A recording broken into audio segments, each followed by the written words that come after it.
कभी सोचा है तुम सुबह उठते क्यों हो? क्या सिर्फ पैसा कमाने या एक ऐसी वजह के लिए जो तुम्हारे दिल को सुकून दे? हर किसी के अंदर एक ऐसी चिंगारी होती है जिसे सिर्फ वो चीज जला सकती है जो उसका असली इकिगाई हो। इस वीडियो में हम एक ऐसे सफर पर चलेंगे जहां तुम सिर्फ जिंदा नहीं रहोगे बल्कि जीना सीख जाओगे। ये कहानी है रवि की, और तुम्हारी भी। रवि की जिंदगी, आम आदमी वाली कहानी। रवि 29 साल का एक आईटी प्रोफेशनल था। जॉब अच्छी थी, सैलरी भी ठीक ठाक। सुबह 9 बजे ऑफिस, शाम 7 बजे घर। वीकेंड्स पे नेटफ्लिक्स, कभी कभी दोस्त। जिंदगी चल रही थी, पर जीवन कहीं खो गया था। हर रोज रवि अपने आप से एक ही सवाल करता, क्या मैं इसी के लिए बना हूं? पर जवाब खामोशी देता था। एक दिन रवि अपने ऑफिस की कैफेटेरिया में कॉफी ले रहा था। तभी उसका एक पुराना कॉलेज फ्रेंड मिला, अर्जुन। अर्जुन के चेहरे पे एक अजीब सा नूर था। वही लड़का जो कॉलेज में हमेशा कंफ्यूज्ड रहता था, आज एकदम सेंटर्ड लग रहा था। रवि ने पूछा, तू तो बड़ा पीसफुल लग रहा है यार, क्या राज है? अर्जुन मुस्कुराया, मैं अपना इकिगाई ढूंढ चुका हूं। इकिगाई? ये क्या है? रवि हैरान रह गया। इकिगाई? ये कोई जापानी डिश है क्या? अर्जुन हंस के बोला, नहीं भाई, इकिगाई मतलब होता है जिंदगी जीने की वजह। ये वो छोटी सी चीज है जिसके लिए तुम सुबह बिना अलार्म के उठते हो। वो काम जो तुम खुशी से करते हो, जिसमें तुम अच्छे हो, जिसका दुनिया को फायदा हो और जिससे तुम्हें पैसे भी मिल सके। रवि रात भर अर्जुन की बात सोचता रहा और उसने डिसाइड किया, मुझे भी अपना इकिगाई ढूंढना है। इकिगाई के 4 पिलर्स, जिंदगी का ब्लूप्रिंट। अगली सुबह रवि ने इंटरनेट पे इकिगाई पर रिसर्च शुरू की। उसने जाना कि इकिगाई के 4 मेन पार्ट्स होते हैं। 1, वो काम जो तुम पसंद करते हो, व्हाट यू लव। 2, 3, जिसमें तुम अच्छे हो, what you are good at. 4, 5, जिसकी दुनिया को जरूरत है, व्हाट द वर्ल्ड नीड्स। 6, 7, जिससे तुम्हें पैसे मिल सकते हैं, what you can be paid for. 8, और जब ये चारों सर्कल एक जगह मिलते हैं, वही होता है तुम्हारा इकिगाई। ओकिनावा की सीख, जहां लोग 100 साल तक जीते हैं एंड हैप्पी लाइफ। इस बुक ने उसका नजरिया ही बदल दिया। बुक के ऑथर्स ने जापान के एक आइलैंड ओकिनावा का जिक्र किया, एक ऐसी जगह जहां दुनिया के सबसे ज्यादा लोग 100 साल तक जिंदा रहते हैं, बिना बीमार हुए। उन सबका एक ही राज था, उनका इकिगाई उनकी जिंदगी का हिस्सा था। वहां के लोग 90 साल के होने के बाद भी गार्डनिंग करते हैं, फिशिंग पे जाते हैं या हाथ से कुछ बनाना पसंद करते हैं। सिर्फ इसलिए नहीं कि पैसा मिलता है, बल्कि इसलिए कि उन्हें सुकून मिलता है। रवि का सवाल, मेरा इकिगाई क्या है? रवि अपने आप से एक इंपॉर्टेंट सवाल करता है, मैं क्या चीज दिल से करता हूं, बिना किसी प्रेशर के। मैं किस काम में खो जाता हूं, मैं किस चीज में नेचुरली अच्छा हूं, लोग किस काम के लिए मेरी तारीफ करते हैं। उसने अपने स्कूल के दिन याद किए, जब वो लिखने में और लोगों की हेल्प करने में बहुत खुश होता था। उसने सोचा, क्या मैं लाइफ कोचिंग में जा सकता हूं? शायद ये उसका पहला कदम था अपने इकिगाई की तरफ। Lesson for audience, break in story. दोस्तों, अगर आप भी रवि की तरह कंफ्यूज हो, तो ये मत सोचिए कि आप गलत लाइफ जी रहे हो। बस एक पॉज लीजिए और सोचिए, आपका इकिगाई क्या हो सकता है? वो काम जिसमें वक्त का पता ही नहीं चलता, वो काम जिसके लिए आप एक्साइटेड फील करते हो, और वो काम जो किसी और की जिंदगी को बेहतर बनाता हो। Small daily Joy. इकिगाई का एक और सीक्रेट बुक के ऑथर्स एक और ब्यूटीफुल बात बताते हैं, इकिगाई सिर्फ करियर या पैसा नहीं होता, वो एक छोटी सी खुशी भी हो सकती है जो रोज सुबह आपको फील होती है। जैसे सुबह की चाय की पहली चुस्की, एक प्यारी सी स्माइल अपने पार्टनर की, या एक मेहमान को खुद बना के खिलाया हुआ सिंपल खाना। इकिगाई का मतलब है जीने का एहसास। हर दिन रवि की रियलाइजेशन, इमोशनल ट्विस्ट। एक शाम रवि अपने छोटे भाई के साथ बैठा था। उसका भाई बोला, भैया, जब आप किसी से दिल से बात करते हो ना, तो वो बहुत अच्छा लगता है। रवि का दिल भर आया। शायद यही उसका गिफ्ट था, सुनना और समझना। उस दिन रवि ने डिसाइड किया, मैं पार्ट टाइम काउंसलिंग स्टार्ट करूंगा, लोगों की हेल्प करूंगा, उन्हें गाइड करूंगा। शायद यही मेरा इकिगाई है। पिछले पार्ट में रवि ने एक कदम उठाया था। वो अपना इकिगाई ढूंढने निकला था, अपने अंदर के सुकून और असली खुशी की तरफ। वो अब रोज सुबह उठकर डायरी में कुछ न कुछ लिखता, अपने थॉट्स, इमोशंस और यादें। एक दिन उसने लिखा, मैं जिंदा हूं, लेकिन क्या मैं जी भी रहा हूं? इकिगाई ढूंढने का पहला नियम। आत्मचेतना रवि ने सीखा कि इकिगाई एक दिन में नहीं मिलता। उसके लिए जरूरी है अपने आप को समझना। वो रोज रात को 10 मिनट सिर्फ खुद से बात करता, अपने मन से, बिना किसी फोन के, बिना किसी स्क्रीन के। उसने देखा, उसका दिल दूसरों की मदद करने में खुश होता है, उसे लिखना पसंद है, और उसका पेशेंस लोगों को सुकून देता है। ये तीनों उसके अंदर थे। इकिगाई छुपा नहीं था, बस दब गया था। युवाओं के लिए एक सबक बुक में एक और इंसाइट था। ओकिनावा के लोग 5 जरूरी चीजों पर फोकस करते हैं। 1. हारा हाचिबू, पेट 80% भरने के बाद खाना रोक देना। 2. तीसरा मुआई, अपना एक सपोर्ट ग्रुप बनाना। 4. 5वां एक्टिव रहना, 70 के बाद भी। 6. 7वां नेचर के साथ कनेक्ट रहना। 8. 9. अपना इकिगाई हर दिन जीना। 10. रवि सोचता है, हम इंडियंस इतने पैशनेट हैं, लेकिन सब रेस में लग गए हैं। ना खाना ठीक से, ना सोना, सिर्फ जल्दी पैसा, जल्दी नाम। पर इकिगाई कहता है, सब्र रखो, सुकून ढूंढो। दिमाग को डोपामिन की लत और इकिगाई की टक्कर। रवि एक वीडियो देखता है डोपामिन डिटॉक्स के बारे में। उसे समझ आता है कि हर बार फोन उठाना, रील्स देखना, छोटी छोटी डोपामिन स्पाइक्स लेना, ये सब इकिगाई के उलट जाते हैं। इकिगाई धीरे धीरे आनंद देता है, डोपामिन तेज थ्रिल। रवि डिसाइड करता है, मैं अपने डोपामिन को पॉज करूंगा और अपनी असली खुशी को ढूंढूंगा। उसने अपने फोन से सोशल मीडिया ऐप्स हटा दिए। अब सिर्फ एक नोटपैड और एक पेन होता उसके पास, और हर रात का एक सवाल, आज किस मोमेंट ने मुझे अंदर से जिंदा महसूस कराया? Self discovery exercise. ऑडियंस के लिए भी, अगर आप वीडियो देख रहे हो तो यहां थोड़ा रुक जाओ, खुद से एक टेस्ट करो। 1. अपने 5 ऐसे काम लिखो जो तुम्हें नेचुरली अच्छे लगते हैं। 2. 3. उनमें से 3 ऐसे काम चुनो जिनमें लोग तुम्हारी तारीफ करते हैं। 4. 5. उनमें से 2 ऐसे चुनो जिसका दुनिया को फायदा हो। 6. 7. अब सोचो, क्या इनमें से कोई काम तुम पैसे कमाने के लिए भी कर सकते हो? 18वीं, अगर हां, तो मुबारक हो, तुम्हारा इकिगाई मिल गया हो सकता है। रवि का पहला स्टेप, पैशन को करियर में बदलना। रवि ने पार्ट टाइम एक काउंसलिंग कोर्स ज्वाइन किया। वो यूट्यूब या लिंक्डइन पर सक्सेस स्टोरीज नहीं देख रहा था, वो खुद एक स्टोरी बन रहा था। शुरुआत में उसके पास कोई क्लाइंट नहीं था, बस एक जर्नल था और एक उम्मीद। पर इकिगाई क्या कहता है? वो छोटा काम करो जो गहरा मतलब देता है। हर दिन रवि ने हर दिन एक फ्रेंड की हेल्प करनी शुरू की, बिना पैसे लिए, बस सुनना, समझना और रास्ता दिखाना।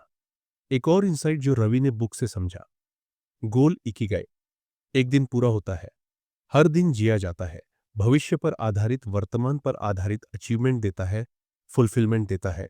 रवि को समझ आया कि मेरे गोल्स मुझे पैसा देंगे, लेकिन मेरा इकिगाई मुझे सुकून देगा। Life coaching. जिंदगी सुनाने से जिंदगी समझने तक। 3 महीने बाद रवि ने अपने पहले 3 क्लाइंट्स हैंडल किए। कोई रिलेशनशिप प्रॉब्लम में था, कोई करियर डाउट में, कोई डिप्रेशन से गुजर रहा था। रवि ने पैसा नहीं लिया, पर जो थैंक यू उसे मिला, वो करोड़ों रुपए से ज्यादा कीमती था। उसके एक क्लाइंट ने कहा, भैया, आपने मुझे जिंदगी से दोबारा मिलवाया। उस दिन रवि सोया नहीं। वो रात भर अपने आसमान के तारे गिनता रहा और सोचता रहा, शायद यही मेरा इकिगाई है। जिंदगी जीने का नया तरीका, धीमा, मायनेदार। जिंदा रवि ने अब फास्ट फूड छोड़ दिया था। हर मील, हर बातचीत, हर पल को ध्यान से जीता। वो रोज एक पेड़ के नीचे बैठता और सिर्फ सांस लेता, बिना किसी सोच के। बुक में लिखा था, जब तुम नेचर के साथ जीते हो, तुम अपने असली रूप में जीते हो। और जब तुम जीने लगते हो, जिंदगी खुद तुमसे बातें करती है। जब रवि अपने पहले क्लाइंट से मिलकर आया, उसके अंदर कुछ बदल गया था। वो रोज सोचता था, ये जो काम मैं कर रहा हूं, क्या ये सिर्फ पैसा कमाने के लिए है या ये मेरे होने का सबब है। उस दिन उसने इकिगाई की बुक की एक लाइन दोबारा पढ़ी, वही काम करो जिसे तुम सुबह उठकर खुशी से करना चाहते हो। इकिगाई और करियर, पैशन को पर्पज बनाने का रास्ता। रवि अब समझ गया था कि हर काम पैसा देना जरूरी नहीं, लेकिन अगर वो तुम्हारा इकिगाई है तो वो तुम्हें जिंदा फील कराएगा। वो एक प्लान बनाता है। एक, फुल टाइम जॉब से समय निकालकर पैशन पर काम दो। 3, हर हफ्ते एक क्लाइंट हैंडल। 4, 5, सेल्फ एजुकेशन पर focus, books, podcasts, meditation. 6, 7, side income build करना बिना अपने इकिगाई को कॉम्प्रोमाइज किए। 8, ये एक सोलप था, फ्लो। जहां वक्त रुक जाता है, बुक का एक और पावरफुल कॉन्सेप्ट आता है, फ्लो। फ्लो मतलब वक्त का घूम जाना, जब तुम किसी काम में इतना घुस जाओ कि भूल जाओ तुम कहां हो। रवि जब काउंसलिंग करता तो उसे वक्त का पता ही नहीं चलता। उसके क्लाइंट्स के चेहरे पर रिलीफ आता और उसके दिल में एक सुकून। शायद यही है वो फीलिंग जिसका नाम है इकिगाई का फ्लो। इकिगाई कहता है, जब तुम्हारा काम तुमसे बात करे तब तुम जिंदा हो। डेली रूटीन का महत्व, इकिगाई को डेली जीने का तरीका। रवि ने अपनी डेली रूटीन को सेक्रेट बना दिया। एक नया डिसिप्लिन, पावे 30 AM, सुबह उठकर ग्रेटिट्यूड लिखना। 6 युवात AM, मेडिटेशन और लाइट योगा। 7 बजे सुबह बुक रीडिंग 20 मिनट। 8 बजे सुबह, शाम 5 बजे अपनी जॉब, शाम 6 बजे काउंसलिंग प्रैक्टिस, रात के 10 बजे रिफ्लेक्शन जर्नल। की गाय कहता है, लॉन्ग लाइफ सिर्फ डाइट से नहीं होती, डेली जॉय से होती है। और रवि अब हर दिन जिंदा महसूस करता था। कम्युनिटी और कनेक्शन, मोआई का मैजिक बुक में ओकिनावा के कॉन्सेप्ट का जिक्र होता है। मोआई, मोआई मतलब एक छोटी सी ग्रुप जहां लोग एक दूसरे का इमोशनल और सोशल सपोर्ट करते हैं। रवि को समझ आया, वो अकेला तो अपने रास्ते पे चला था, लेकिन अब उसे लोग चाहिए जो उसे समझे। उसने 3 लोगों का एक सपोर्ट ग्रुप बनाया, एक फ्रेंड जो क्रिएटिव है, एक जो स्पिरिचुअल सीकर है और एक जो साइलेंट हीलर जैसा है। हर संडे ये 3 लोग मिलते, चाय के साथ सिर्फ बातें, ड्रीम्स, डाउट्स, डायरेक्शन। एक सही इंसान का एक सही जुमला तुम्हारी जिंदगी का रास्ता बदल सकता है। क्लाइंट स्टोरीज, इकिगाई से जिंदगी बदलने वाले लोग। रवि के पास अब नए क्लाइंट्स आ रहे थे। एक 22 साल का लड़का आया, बर्नआउट से गुजर रहा था। वो रोज कोडिंग करता, लेकिन खुश नहीं था। रवि ने सिर्फ एक सवाल पूछा, क्या तुम कोडिंग करते वक्त खुद को भूल जाते हो? उसने कहा, कभी कभी। रवि, तो शायद तुम्हारा इकिगाई कोडिंग नहीं, प्रॉब्लम सॉल्विंग हो। उस लड़के ने अपना काम बदला। अब वो एनजीओज के लिए सिस्टम्स बनाता है। कम पैसा मिलता है, पर सुकून ज्यादा मिलता है। फेलियर्स, इकिगाई का टेस्ट। रवि की जर्नी में सब कुछ स्मूथ नहीं था। एक दिन एक क्लाइंट ने फीडबैक दिया, आपसे बात करके अच्छा लगा, लेकिन मुझे कोई सॉल्यूशन नहीं मिला। रवि का कॉन्फिडेंस हिल गया। उसने सोचा, क्या मैं सच में कैपेबल हूं या ये सब इल्यूजन है? उस रात वो बहुत सोया नहीं, पर उसने अपनी इकिगाई डायरी उठाई और एक पेज लिखा। इकिगाई सक्सेस की गारंटी नहीं देता, पर इकिगाई जिंदा रहने की वजह देता है। अगली सुबह रवि फिर रेडी था। गलतियों से घबराना नहीं, उन्हें एक्सेप्ट करना इकिगाई का पार्ट है। बुक के ऑथर्स ने देखा कि ओकिनावा के लोग 100 साल से ज्यादा जीते हैं। क्यों? हर दिन छोटी छोटी खुशियों में जीना, स्ट्रेस फ्री रहना, पर्पस के साथ जीना, अपने बॉडी और सोल का ख्याल रखना। रवि सोचता है, हमारे यहां लोग 40 तक थक जाते हैं, वहां 80 के बाद भी गार्डन में काम करते हैं। क्या फर्क है? वहां लोग जीने के लिए काम करते हैं, यहां लोग काम के लिए जीते हैं। ऑडियंस के लिए एक्सरसाइज, इकिगाई का रियल लाइफ फिल्टर। अपनी ऑडियंस के लिए एक छोटा सा टेस्ट। अपना दिन या हफ्ते का एक काम चुनो, उसका ऑब्जर्वेशन करो। 1, क्या इस काम में तुम खुद को भूल जाते हो? 2, 3, क्या तुम इस काम को औरों के लिए भी यूजफुल बना सकते हो? चौथा, 5, क्या तुम इस काम से कभी पैसे कमा सकते हो? छठा। 7, क्या तुम इस काम से खुद पे गर्व महसूस करते हो? अगले अगर 3/4 का जवाब हां है, तो वो तुम्हारा इकिगाई हो सकता है। सीन। रवि की रूटीन अब लाइफस्टाइल बन चुकी थी। अब रवि सिर्फ काम नहीं करता था, वो अपनी पूरी जिंदगी को इक्कीगाई के प्रिंसिपल से रीडिजाइन कर चुका था। सुबह की ठंडी हवा, शाम की शांति और बीच में पर्पसफुल काम। रवि को अब हर वक्त लगता, मैं भगवान का दिया हुआ वक्त वेस्ट नहीं कर रहा, मैं उसे सेलिब्रेट कर रहा हूं। पर अब उसके सामने एक और सवाल खड़ा था, क्या मेरी फिजिकल और मेंटल हेल्थ भी इस जर्नी के साथ बैलेंस है? इकिगाई कहता है, तुम्हारा इकिगाई तभी पूरा होता है जब तुम्हारा माइंड, बॉडी और स्पिरिट एक रिदम में हो। ओकिनावा की हेल्थ सीक्रेट्स। सादा जीवन, उच्च विचार ओकिनावा के लोगों की डाइट और लाइफस्टाइल पर फोकस्ड है। ऑथर्स ने देखा, ओकिनावा के लोग प्लांट बेस्ड फूड लेते हैं। हर मील के बाद वो कहते हैं, हारा हचिबु। इसका मतलब पेट 80% भरने के बाद खाना बंद करो। वो प्रोसेस्ड फूड से दूर रहते हैं, डेली फिजिकल मूवमेंट करते हैं, गार्डनिंग, वॉकिंग, स्ट्रेचिंग। रवि ये सब पढ़कर हैरान हो गया, इतनी सिंपल लाइफ और इतनी लंबे जीवन की गारंटी। उसने अपनी लाइफ में नए रिचुअल्स शुरू किए। जंक फूड बंद, हर 2 घंटे में पानी, रोजाना 20 मिनट वॉक, फास्ट फूड की जगह slow chewing meals, screen time कम, ग्रीन टाइम ज्यादा। इकिगाई और माइंडफुलनेस, दिमाग की शांति, जिंदगी की गति। इकिगाई में माइंडफुलनेस यानी अवेयरनेस को ज्यादा इंपॉर्टेंस दी गई है।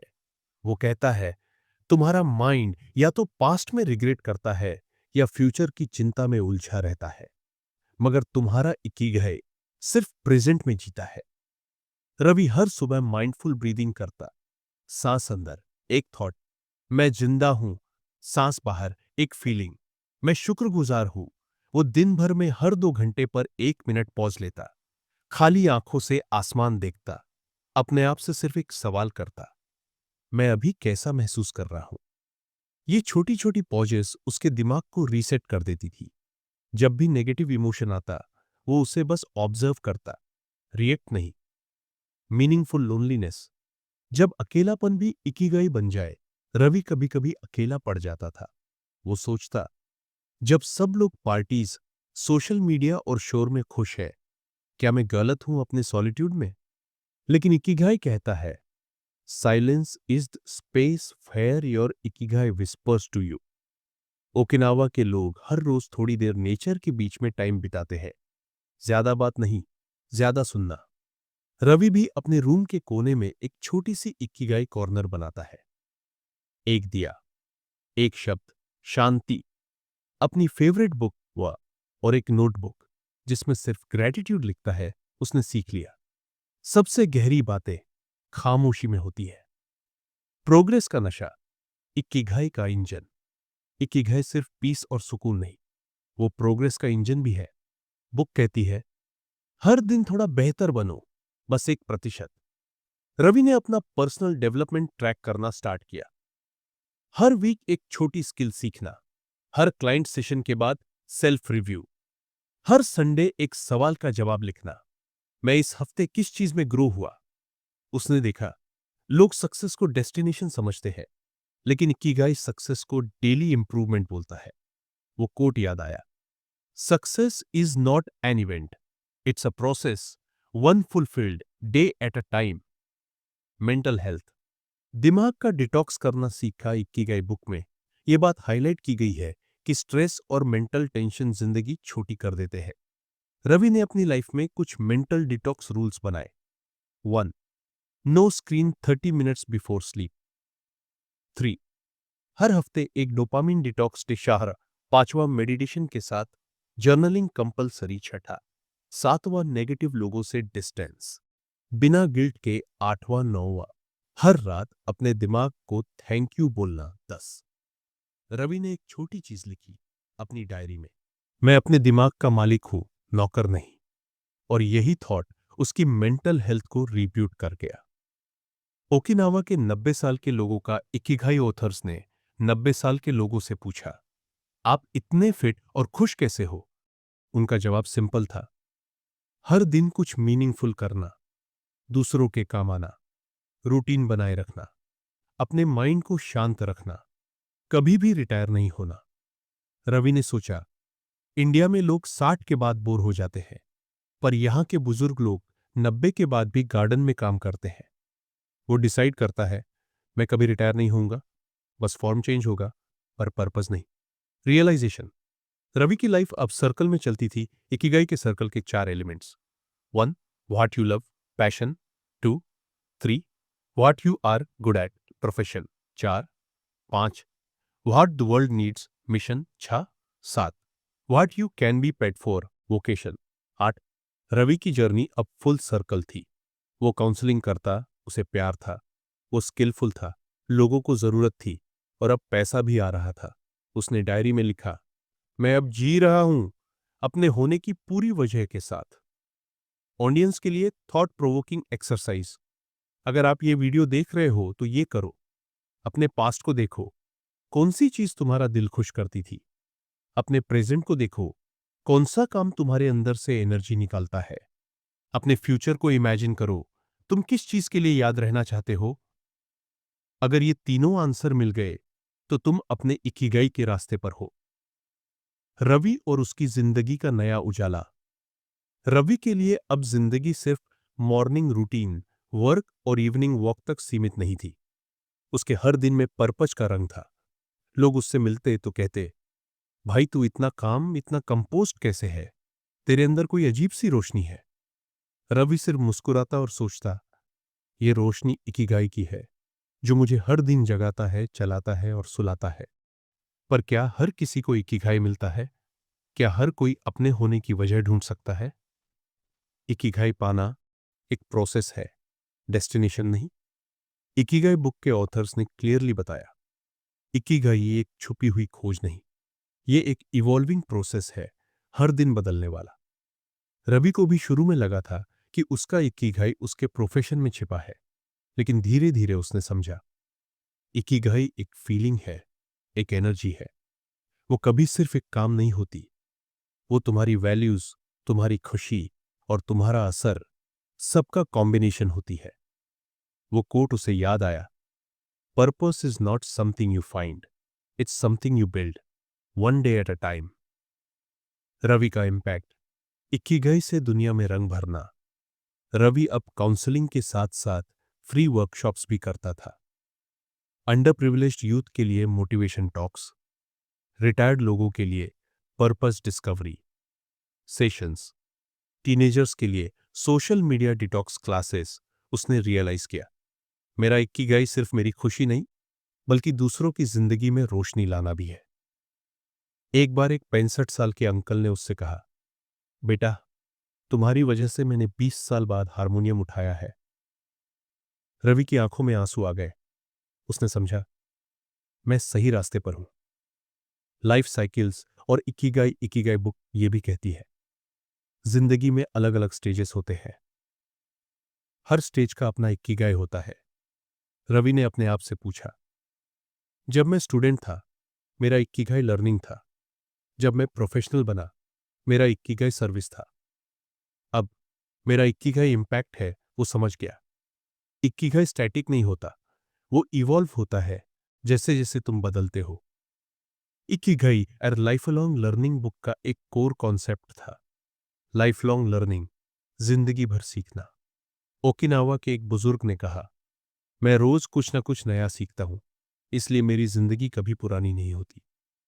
रवि ने भी ये प्रिंसिपल अपना लिया, हर महीने एक नई बुक, हर क्वार्टर एक नई स्किल, हर साल एक ट्रैवल ट्रिप, जहां वो लोकल कल्चर समझे। वो कहता, जब तक तुम सीखते हो तुम जिंदा हो, जिस दिन सीखना बंद, जिंदगी रुक गई।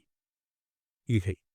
जब जिंदगी का हर पल स्पेशल बन जाए, इकिगाई कोई बड़ी स्पीच या टेड टॉक नहीं है, वो छोटी छोटी चीजें हैं जिसे तुम महसूस करते हो। जैसे सुबह की ठंडी हवा में छोटी सी चाय, किसी फ्रेंड की हंसी, किसी छोटी जीत पर दिल से ताली बजाना, किसी अनजान को हेल्प करना, या सिर्फ ये सोचना, मैं यहां हूं और यही काफी है। रवि के लिए हर दिन एक इकिगाई मोमेंट लेकर आता था और उसने उन मोमेंट्स को जीना सीख लिया था, बिना गिल्ट, बिना जल्दी। Climax scene. रवि का संदेश।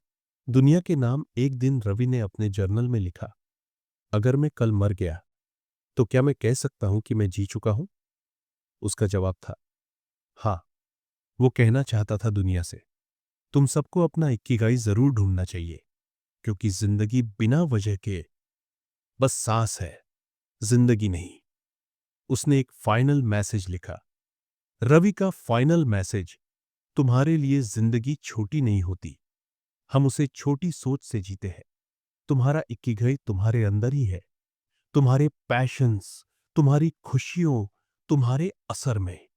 कभी किसी और के सपने मत जियो, अपनी राह बनाओ, अपनी आवाज पे चलो, हर दिन को पूरी तरह जियो, क्योंकि हर सुबह एक नया जन्म है।